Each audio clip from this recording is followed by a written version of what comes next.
Hello, everybody. I got me a backdrop. I went to Amazon and got a photo backdrop, and just to try to like play with that instead of doing green screen, because when I do green screen, I feel like I'm like this, like floating all around when I change the background.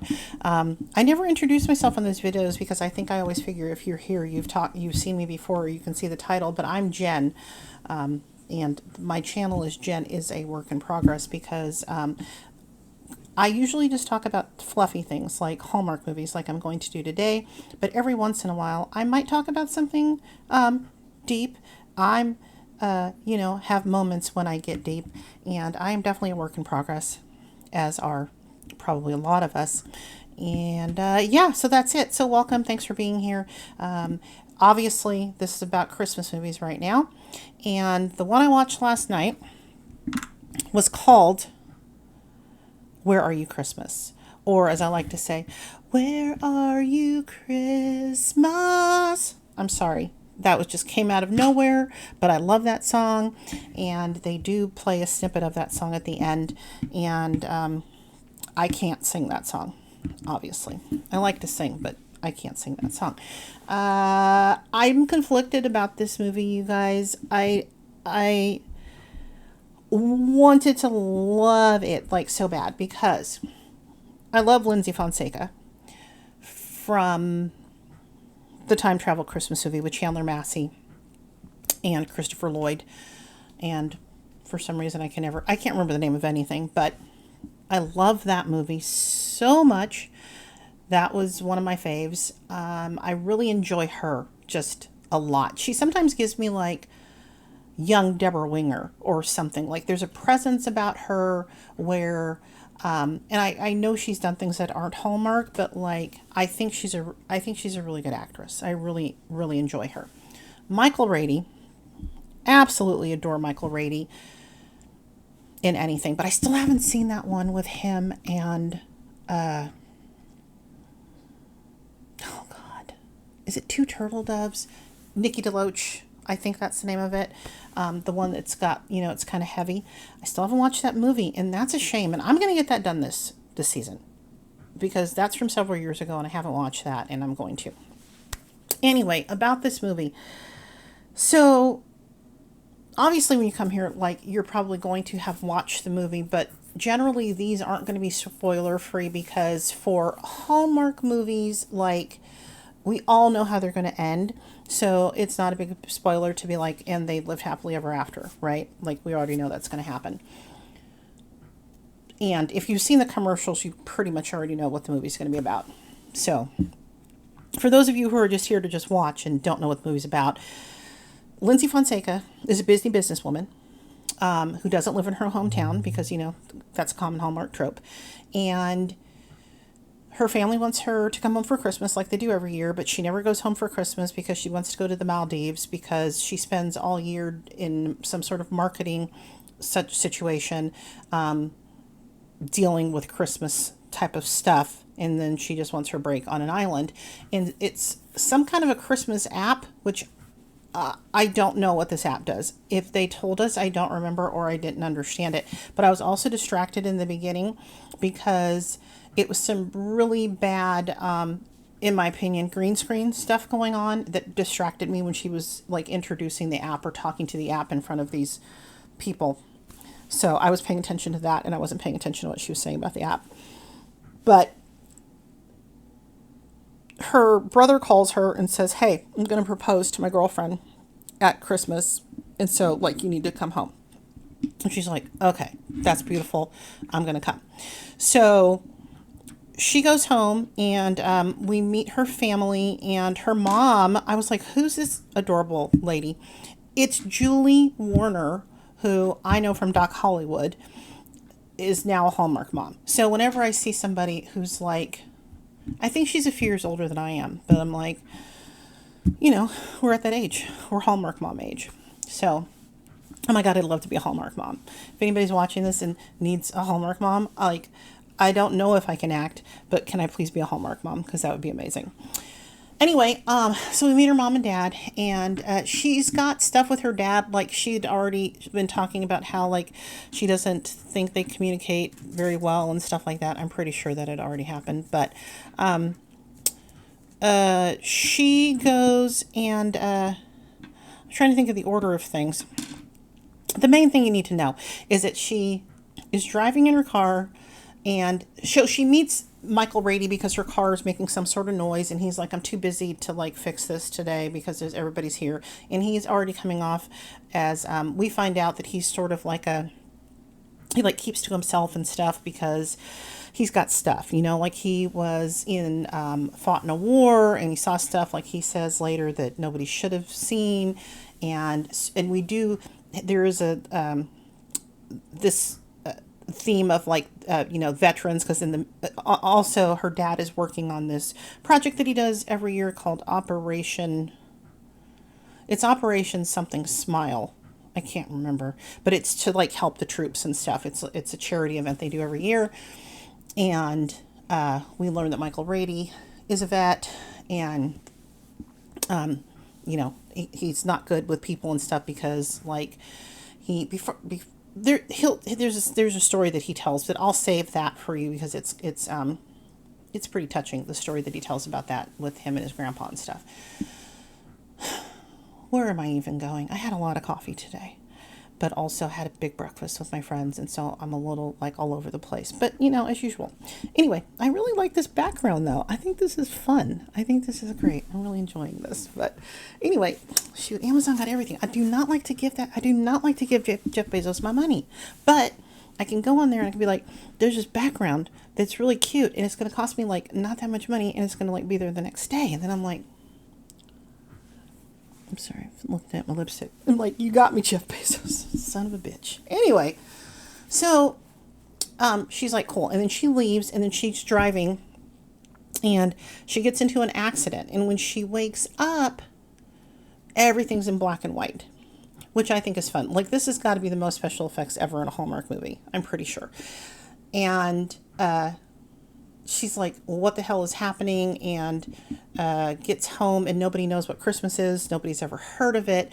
And so then she spends the rest of the movie trying to get people to remember what Christmas is. And the first person that she gets to remember it is Michael Rady, because when he was looking at her car, his grandpa's ring that he had fell off in the car, so she gives it back to him. And when she does that, he like remembers Christmas, because he remembers like Christmas memories with his grandpa and stuff like that. And so then he turns into color, and it's a really funny scene when she wants to take him out to like go and like get other people to try to remember about Christmas, and like literally everything's black and white. All the people, everything is black and white. It's become a black and white movie except for Michael Rady at this point, and he's like dressed in all black and gray with stuff around his face to like disguise his disguise that he's in color. That's pretty funny. So yeah, that's kind of the premise. And so that's a really fun premise, but I think, so there's some glitches. So like, for example, she goes and talks to her friend, her high school friend, who we first meet her high school friend. She's like big into Christmas, and she plans the Christmas pageant every year and stuff.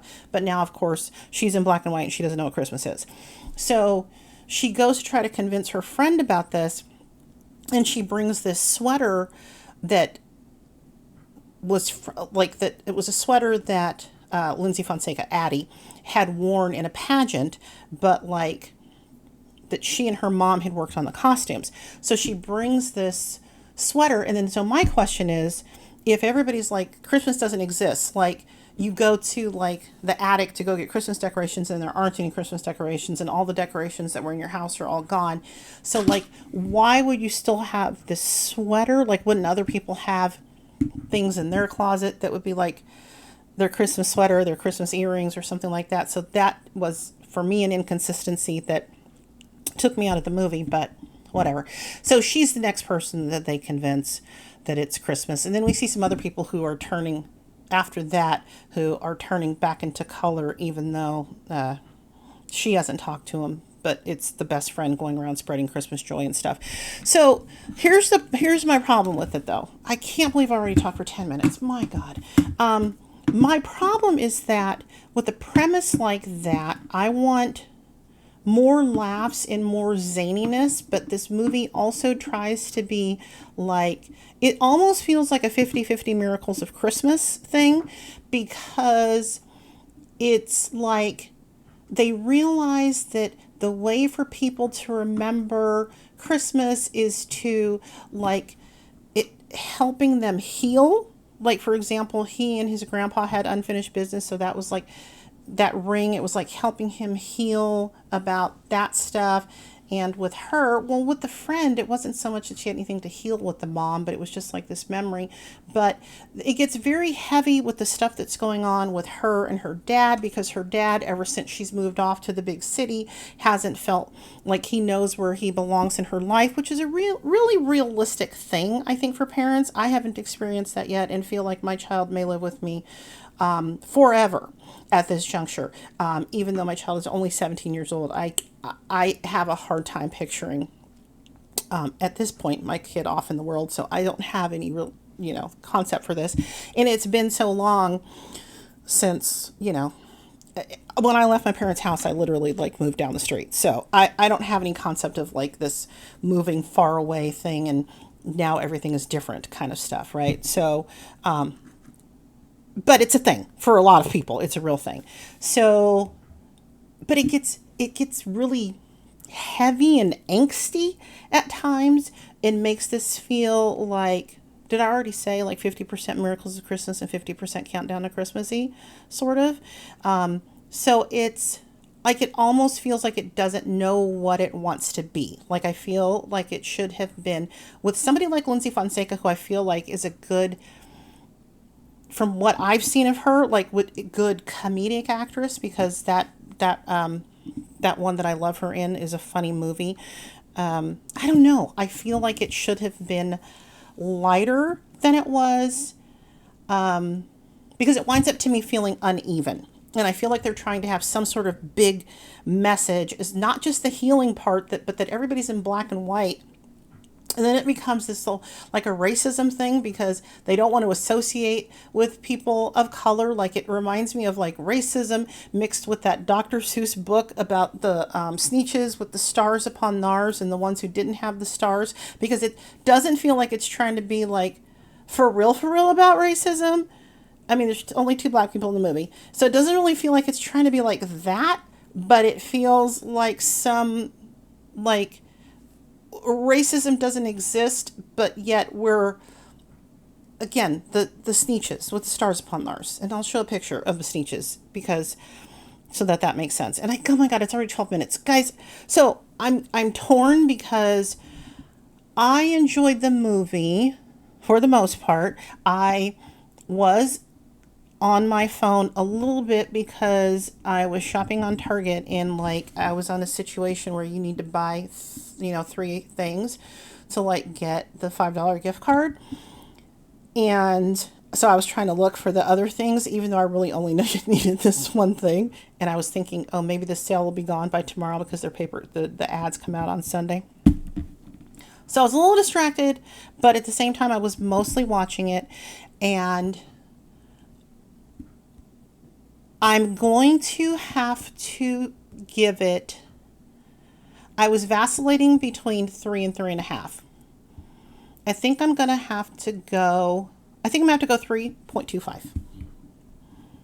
3.25 iced peppermint mochas, because I don't think it quite makes it to 3.5 for me.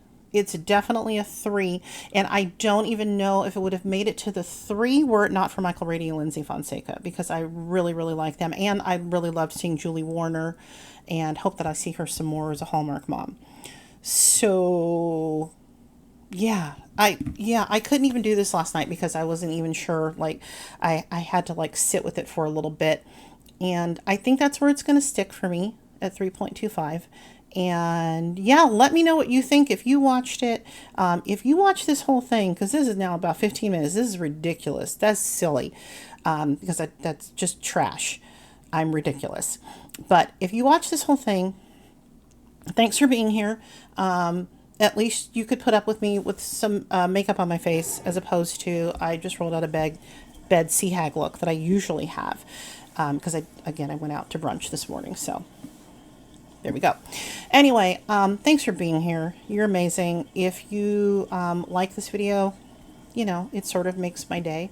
And if you want to subscribe, that also makes my day. And just because it's fun. And this is a fun hobby that I do. So anyway, thanks so much. You guys are the greatest. Okay, let me know in comments what you think. Okay, bye.